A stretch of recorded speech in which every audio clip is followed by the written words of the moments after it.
বাংলাদেশের ভবিষ্যৎ যাবে উসমান হাদির পথে, বাংলাদেশের শান্তির পথ যাবে আমাদের ৭১-এর শহীদদের পথে, বাংলাদেশের ভবিষ্যৎ যাবে ২৪-এর গণ অভ্যুত্থানের শহীদদের পথে। যদি এই পথকে বাধা হয়ে দাঁড়ায়, আমরা তাদেরকে প্রতিরোধ করতে প্রস্তুত আছে ইনশাআল্লাহ।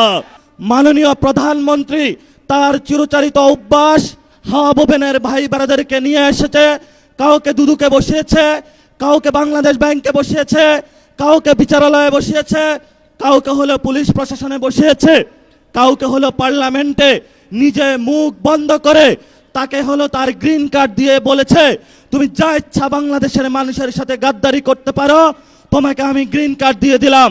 এই যদি হয় জিয়াউর রহমানের সন্তানের ভবিষ্যৎ, এই সন্তানের ভবিষ্যতের সাথে বাংলাদেশের ভবিষ্যৎ যাবে না, যাবে না, যাবে না।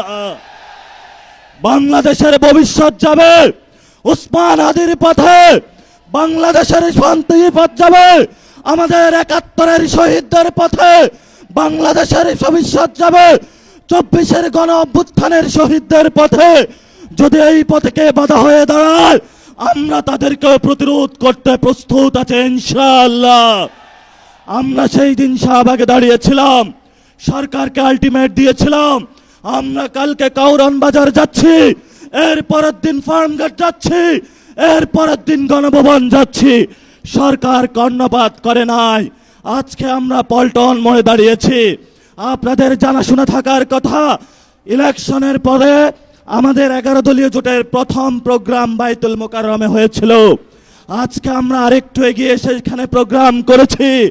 ইনশাআল্লাহ আমাদের এই মিছিল যদি সরকার সঠিক পথে না আসে, জনগণের গণভোটের রায় বাস্তবায়ন না করে, সংস্কার প্রক্রিয়া বাস্তবায়ন না করে, জনগণের অধিকার নিশ্চিত না করে, দ্রব্যমূল্যের দাম না কমায়, জ্বালানি সংকটের নিরসন না করে এবং বিচারালয় থেকে শুরু করে সকল যে জায়গায় সরকার গুন্ডা সন্ত্রাসী হাওয়া ভবনের লোক বসিয়েছে, গণতান্ত্রিক প্রক্রিয়ায় সরকারের সেই প্রতিষ্ঠানগুলোকে জনকাছের কাছে যদি ন্যস্ত না করা হয়, আমাদের এই মিছিল পরবর্তীতে কাকরাইল যাবে। এক এক করে সরকার যে পরিকল্পনা করছে বাংকার বানানোর জন্য, আমরা সেই বাংকারে গিয়ে উপস্থিত হয়ে বলবো বাংলাদেশ স্বাধীন। সেই স্বাধীনতার আওয়াজ দিয়ে আমাদের এই মিছিল চলবে, আজাদির সংগ্রাম চলবে। আপনারা দেখেছেন পার্লামেন্টে আমরা যেমন ডিসিপ্লিন, রাজপথ ডিসিপ্লিন।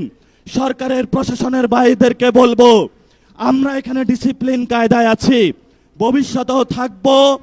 অতীতে যেই ধরনের জনহয়রানিমূলক প্রোগ্রামগুলোতে কোনো কর্মসূচি আপনারা বাস্তবায়ন করেছেন, সেইভাবে যদি কোনো কিছু করা হয় আপনাদের সাথেও আমাদের প্রতিহত হবে ইনশাআল্লাহ।